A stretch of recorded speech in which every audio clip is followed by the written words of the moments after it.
హైదరాబాద్లోని నాంపల్లి ఎగ్జిబిషన్ గ్రౌండ్స్లో ఏటా నిర్వహించే బత్తిని సోదరుల చేప ప్రసాదం పంపిణీకి సర్వం సిద్ధమైంది. మృగశిర కార్తెను పురస్కరించుకుని ఆస్తమా రోగులకు అందించే ఈ ప్రసాదం పంపిణీ ఈ రోజు రాత్రి 9 గంటలకు ప్రారంభం కానుంది. మృగశిర కార్తె రాత్రి ప్రవేశిస్తుండటంతో ఈ మార్పు చేసినట్లుగా నిర్వాహకులు తెలిపారు. జూన్ 9 రాత్రి వరకు ఈ పంపిణీ నిరంతరాయంగా కొనసాగనుంది.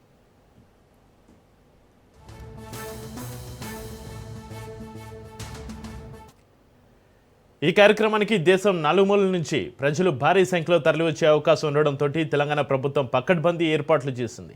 రాష్ట్ర మంత్రులు పొన్నం ప్రభాకర్, వాకటి శ్రీహరి స్వయంగా ఎగ్జిబిషన్ గ్రౌండ్స్ను సందర్శించి ఏర్పాట్లను సమీక్షించారు. వేసవి తీవ్రత దృష్ట్యా ఫ్యాన్లు, కూలర్లు, వైద్య శిబిరాలు, అంబులెన్స్లు, సిపిఆర్ బృందాలను సిద్ధంగా ఉంచారు. భద్రత కోసం పోలీసులు, షీ టీమ్స్, సీసీటీవీలతోటి నిఘా ఏర్పాటు చేశారు.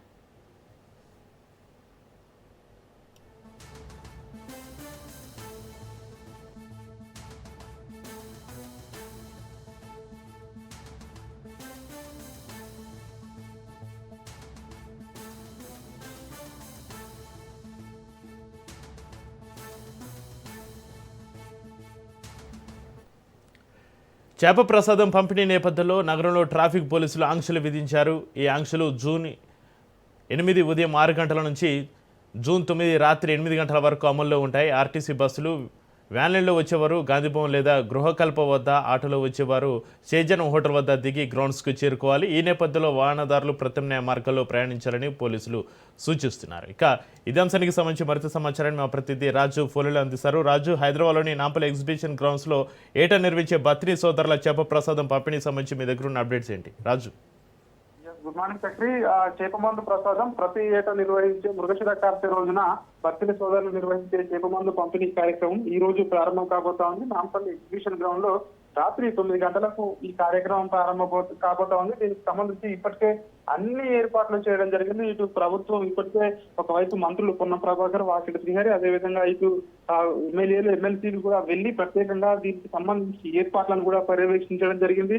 మృగశిర కార్తె రాత్రి 9 గంటలకు ప్రారంభమవుతుందని చెప్పేసి ఇప్పటికే ప్రభుత్వం భావిస్తుంది. ఈ సమయానికి అనుకూలంగా కూడా 9 గంటలకే ఇది అక్కడ ప్రారంభించాలని చెప్పేసి ఇప్పటికే ఏర్పాట్లు కూడా చేయడం జరిగింది. దీనికోసం ఇప్పటికే ప్రత్యేకంగా బార్గేట్లను కూడా ఏర్పాటు చేయడం జరిగింది. మరొక వైపు పెద్ద ఎత్తున ఇతర రాష్ట్రాల నుంచి జనాలు తరలి వచ్చే అవకాశం ఉంది. మరొక వైపు విదేశీయులు కూడా చాలా మంది కూడా ఈ యొక్క చేప మందు పంపిణీ ప్రసాదం కోసం వస్తూ ఉంటారు. ముఖ్యంగా శ్వాసకోశ వ్యాధులు, ఉబ్బసం వ్యాధిగ్రస్తులు ఈ యొక్క చేప మందు కోసం కొన్ని రోజుల ముందే హైదరాబాద్ కు చేరుకుంటారు. ఇప్పటికే మనం నాంపల్లి ఎగ్జిబిషన్ గ్రౌండ్ లో చూసుకున్నట్టయితే పెద్ద ఎత్తున అక్కడికి చేరుకోవడం జరిగింది. వీళ్ళందరూ కూడా ఏదైతే వీరికి ఎక్కడ ఇబ్బందులు లేకుండా ప్రభుత్వం అన్ని ఏర్పాట్లు చేసింది. అన్ని శాఖల సమన్వయంతో ప్రత్యేక ఏర్పాట్లు కూడా చేయడం జరిగింది. వీరికి తాగునీటి సమస్య అదే విధంగా రాకుండా ఏర్పాట్లు చేయడం జరిగింది. ప్రత్యేకంగా మెడికల్ క్యాంపులు ఏర్పాటు చేశారు. అంబులెన్స్ లు కూడా సిద్ధంగా ఉంచారు. పోలీసు బందోబస్తు అదే విధంగా ప్రత్యేకంగా బారికేడ్లను కూడా ఏర్పాటు చేయడం జరిగింది. తొక్కిసలాట జరగకుండా కూడా ఏర్పాట్లు అయితే పెద్ద ఎత్తున చేయడం జరిగింది. మరొక వైపు ఇప్పటికే పెద్ద ఎత్తున అక్కడికి గ్రౌండ్ నిండా కూడా మంది ఇప్పటికే చేరుకోవడం జరిగింది కాబట్టి వారికి అదే విధంగా అన్ని ఏర్పాట్లు అయితే చేయడం జరిగింది. మరొక వైపు ప్రభుత్వం కూడా 1,40,000 చేప పిల్లలను ఇప్పటికే సిద్ధం చేయడం జరిగింది. ఈ చేప ఏదైతే నోట్లో ప్రత్యేకమైనటువంటి మందు వేసి బత్తిని సోదరులు ఈ యొక్క మందును చేప పంపిణీలో వేసి ప్రసాదం చేస్తారు. దీన్ని ప్రసాదంగా ఇచ్చి దీన్ని పంపిణీ చేస్తారు. దీనికోసం ఇప్పటికే సుదూర ప్రాంతాల నుంచి కూడా ఇప్పటికే పబ్లిక్ చేరుకోవడం జరిగింది. మరొక వైపు దీనికి సంబంధించి పెద్ద ఎత్తున నాంపల్లి ఎగ్జిబిషన్ గ్రౌండ్ పరిసర ప్రాంతాల్లో ట్రాఫిక్ సమస్యలు ఏర్పడే అవకాశం ఉన్న నేపథ్యంలో పోలీసులు ప్రత్యేకంగా ట్రాఫిక్ డైవర్షన్ కూడా ఏర్పాటు చేయడం జరిగింది. అక్కడ ప్రత్యేకమైనటువంటి రూట్లలో వెళ్లాలని చెప్పేసి ఇప్పటికే పోలీసులు అలర్ట్ కూడా జారీ చేయడం జరిగింది. 2 రోజులు, ఈ రోజు రేపు ఈ 2 రోజులు కూడా ట్రాఫిక్ డైవర్షన్ ఉంటుందని చెప్పేసి కూడా పోలీసులు చెప్తున్నారు. ఎంజే మార్కెట్ నుంచి వచ్చే ట్రాఫిక్ ను పోలీసులు అబిట్స్ నాంపల్లి జీపీఓ వైపు మళ్ళిస్తామని చెప్పి చెప్పడం జరిగింది.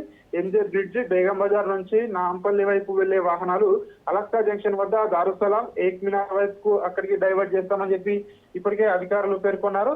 ఎంజే మార్కెట్, తాజ్ ఐలాండ్ మధ్య ప్రైవేట్ భారీ రవాణా వాహనాలకు ఇప్పటికే పోలీసులు అనుమతి నిరాకరించారు. ఆ మార్గంలో వచ్చే ఏవైతే వెహికల్స్ ఉంటాయో MJ market, AR petrol bunk నుంచి జీపీ వైపు అటు సైడ్ టర్న్ తీసుకోవాలని చెప్పి కూడా ఇప్పటికే పోలీసులు ఇన్స్ట్రక్షన్స్ కూడా జారీ చేయడం జరిగింది. మరొక వైపు పార్కింగ్ కు ఇబ్బందులు తలెత్తకుండా నాంపల్లి వైపు నుంచి వచ్చే వాహనాల కోసం ప్రత్యేకంగా తమ వాహనాలను గృహకల్ప, గగన్ విహార్, చంద్ర విహార్ వద్ద వెహికల్స్ పార్క్ చేసుకోవాలని చెప్పేసి అధికారులు సూచిస్తున్నారు. ఇక పార్కింగ్ అనంతరం గేట్ నెంబర్ 2 నుంచి ఎగ్జిబిషన్ గ్రౌండ్ లోకి సో బై వాక్ ఎంట్రీ ఉండాల్సి ఉంటుందని చెప్పి కూడా చెప్పడం జరిగింది. అలాగే ఎంజే మార్కెట్ నుంచి వచ్చే 2 వీలర్స్ ఎవరైతే ఉంటారో మనోరంజన్ కాంప్లెక్స్ లో ఉన్నటువంటి తమ వెహికల్స్ అక్కడ పార్క్ చేసుకుని అదేవిధంగా నాంపల్లి నుంచి వచ్చేవారు షెజాన్ హోటల్ పక్కన ఉన్న భీమ్రావ్ బడా అక్కడ సమీపంలో పార్క్ చేసుకోవాలని చెప్పేసి కూడా చెప్పడం జరిగింది. అదేవిధంగా ప్రత్యేకంగా విఐపి ప్రవేశాల ఎంట్రీ కూడా ఏర్పాటు చేయడం జరిగింది.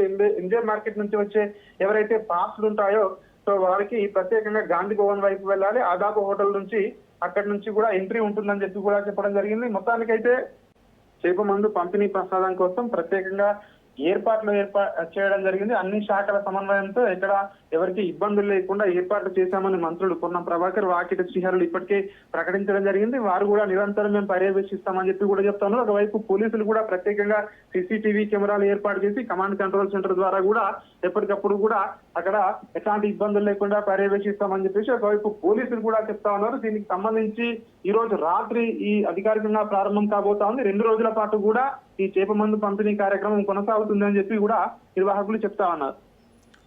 Right, thank you Raju.